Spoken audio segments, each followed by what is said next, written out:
What's going on, comic book fam, and welcome back to a new video.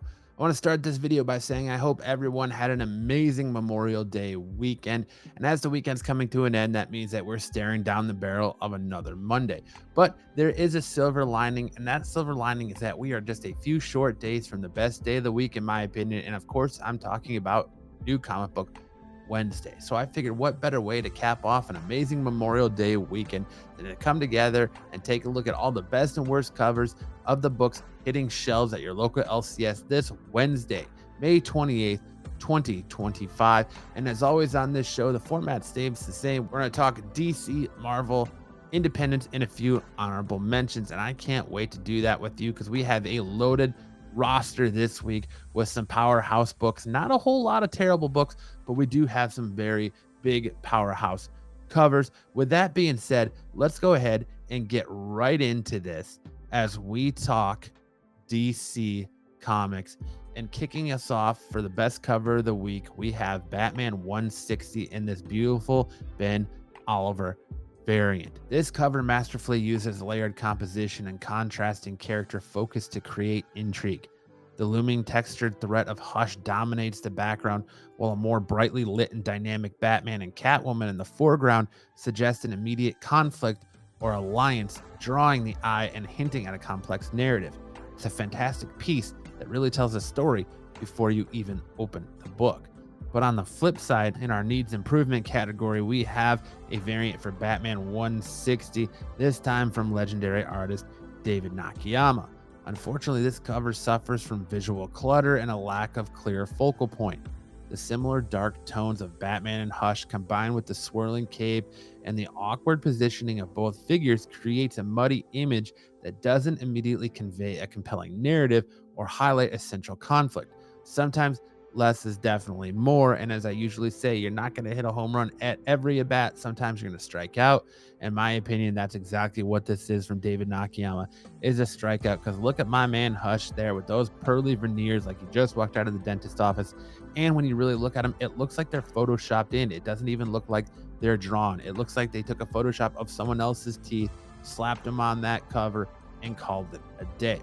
But with all that being said, we're going to move on to the Amazonian powerhouse. Let's talk about Absolute Wonder Woman number 8. First up, the Stephanie Hans variant, which lands firmly on our best list. This cover boasts a dynamic composition and striking visual contrast.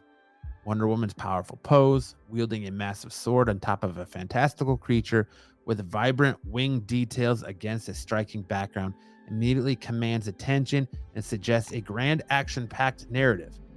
It's truly an epic image, and not to mention a cover that I think is definitely worth that $5.99 cover price. However, the Meredith McLaren variant for Absolute Wonder Woman number 8 didn't quite hit the same high note for us this week. This cover suffers from a close-up on a somewhat indistinct Wonder Woman with a muted color palette and a less dynamic pose, which doesn't immediately grab the viewer or strongly suggest the story within. It feels a little underwhelming compared to the other striking visuals we've seen this week from other books that have offered much better covers. Shifting gears to a more cerebral hero, let's take a look at Absolute Martian Manhunter number 3. This one definitely lands in our best category. The cover employs strikingly surreal and symbolic imagery with its central, tearful-eyed, and abstract, vibrant surroundings, immediately creating a sense of mystery and emotional depth that intrigues the viewer. It's a cover that really makes you want to know more about what's going on in the interiors. Like I said, issue 1 I was out on, issue 2 brought me back, and hopefully issue 3 keeps me sticking around, but I don't know until I read the book. That's it from Martian Manhunter. Now let's go ahead and soar into Metropolis. We have Superman 26. The Mark Aspinall variant earns a spot on our best list this week. This cover cleverly uses a revealing motif and a subtle color contrast to highlight the iconic transition from Clark Kent to Superman, creating a visually appealing and initially recognizable representation of the character's dual identity. It's a smart and effective design and a beautiful cover to boot.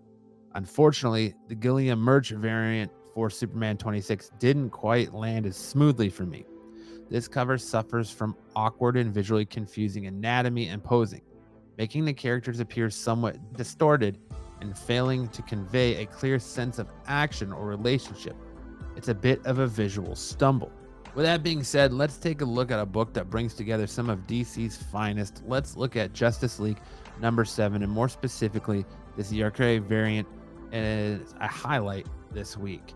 With that being said, let's change direction and talk about a book that brings together some of DC's finest. Let's take a look at Justice League Unlimited #7. The Ikuri variant is a highlight this week.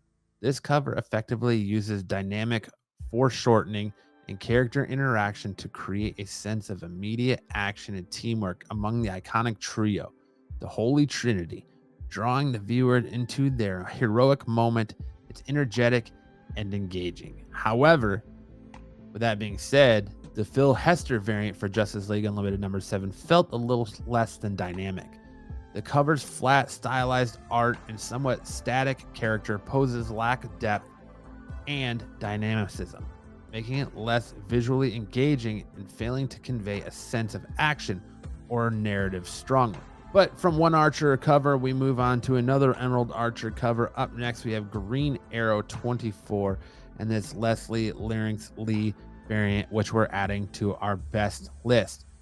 This cover uses strong character focus and dramatic lighting to create a heroic and visually striking image of Green Arrow, emphasizing his determined expression and iconic costume. It's a powerhouse and powerful portrayal of any Green Arrow cover we've seen in a while.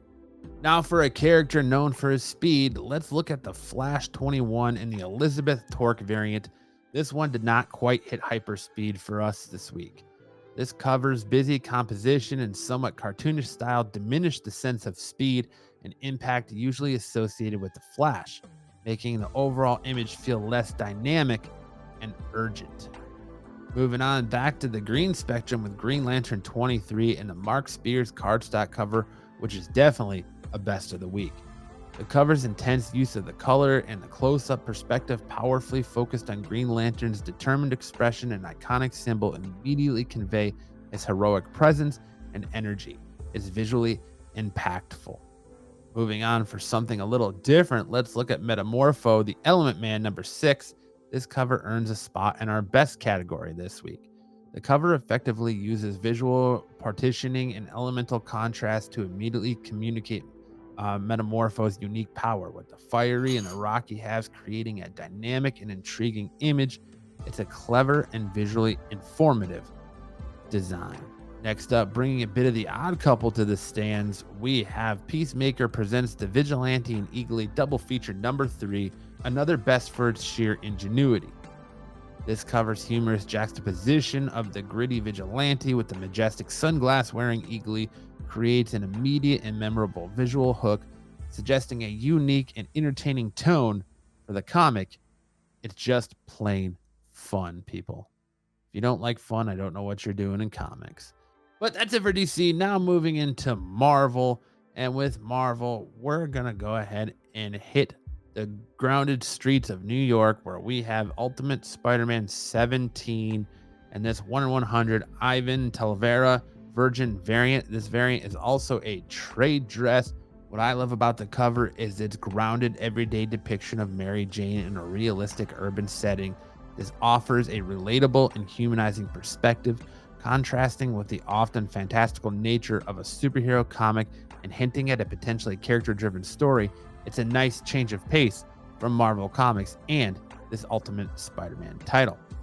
With that being said, moving on for one that didn't quite click with me this week, we're talking about Avengers 26 and this Valerie Shitty Impossible Man pop-up variant. Not a fan of these Impossible Man pop-up variants. I feel like this cover has a busy layout and somewhat grotesque character portrayals, while perhaps aiming for quirky, resulting in a cluttered and visually unappealing image that doesn't clearly communicate the story or heroes very well. But with that being said, we're going to move on into mutant territory with Uncanny X-Men 15 and this 1 in 50 Fan Young Mystique Virgin variant. The cover uses striking visual contrast between Mystique's unique design and the church window-esque background, combined with the confident pose and the implied threat of the firearms to create an alluring and intriguing image. Sticking in the realm of mutants, we're going to move on to Magic number 5. We had two options on this one. The first didn't quite land. This cover's sketch-like presentation and multiple less refined figure studies lack a central compelling image and don't immediately convey a clear narrative or character focus. Peach Momoko does a lot of these. This one happens to be a 1 in 10. I don't think this should be a ratio. If anything, this should just be a regular variant. I think it's a little ridiculous that this is coming in at a 1 in 10, but that's just my opinion. Maybe you like it, maybe you don't. Let me know in the comments section below. But however, on the flip side, we also note this Magic number 5 1 in 100 or Leslie Lyrics Lee Magic Virgin variant. The character's sharp demonic look is really striking and the dark mood makes it feel mysterious. So a bit of a split decision on this one, but I absolutely love this cover, and it also comes in a trade dress as well if you don't want to spend that 1 in 100 ratio price. Now a crossover that promises a brutal showdown. We have Predator versus Spider-Man number 2. We have both a worst and a best take here. For the worst, we have this Giuseppe Camacoli variant. The cover's dim lighting and muddy color palette, obscure key details, and character designs, making it visually difficult to immediately grasp the conflict and the state of the characters. The other thing I don't like about this is just look how big the Predator looks in that sewer. It does not look, it looks weird. It looks like he's stuck in concrete. I know he's supposed to be like chest high in water, but it doesn't come off that way. It comes off with him looking like he's stuck in concrete. But with that said, we also saw potential in another take on the Predator versus Spider-Man number 2 this week from this 1 in 100 Ryan Stegman Virgin variant. This cover effectively uses dynamic action lines and close quarters combination to immediately convey the intense and versatile conflict between Spider-Man and the Predator. A tale of two covers for this title for sure. Now venturing into the dark corners of the Marvel Universe, we have Daredevil Cold Day in Hell number 2, this Gabriel Del Auto variant, which we're adding to our best list. The intense lighting and gritty texture making Daredevil look really tough and bringing a dark, serious mood to the image is a perfectly set tone for this character and the Devil of Hell's Kitchen. Speaking of powerful figures, let's take a look at Giant Size X-Men number 1. Again, we have contrasting opinions. First, the best. And that comes by the way of this 1 in 100 Ivan Talavera Virgin variant. Storm looks powerful and serene as she controls the lightning and the rain, making her seem like a force of nature. It's truly a commanding image. However, another look at Giant Size X-Men number 1, this A cover led us to a very different conclusion. The cover's overcrowded composition and multiple focal points create a sense of visual chaos, making it difficult to discern a clear narrative or highlight any single character effectively. It's just not a good cover. I appreciate the homage to Giant Size X-Men, but I feel like this cover is just wonky and doesn't pay off. But from a cover that doesn't pay off, we're moving into one that does. Bringing together two monstrous figures, we have Venom Original Sin number 1, this 1 in 25 Clayton Crane variant, which we're adding to our best books of the week. The menacing look of Venom towering over the flaming pumpkin head immediately creates a sense of danger and an intriguing clash of characters. It's a striking and impactful image, one that's sure to leave a lasting effect on any Venom fan. Moving on, unfortunately, the cover of Wolverine and Kitty Pryde number 2 didn't quite land for us this week. The awkward perspective and somewhat stiff character posing makes the action feel less impactful and the spiritual relationship confusing. It just doesn't work for me. This book just does not, and this cover just does not work for me compared to the others. I mean, it looks like Wolverine got punched in the jaw and he's got a dislocated jaw. I don't even know who that is in the background. It doesn't look like Kitty Pryde. It's just not a good representation. It's not a good cover, and it's not a good offering from Alan Davis. Now, for something a bit more whimsical, we have Marvel and Disney's What If Donald Duck Became Iron Man number 1, a definite best for its sheer fun.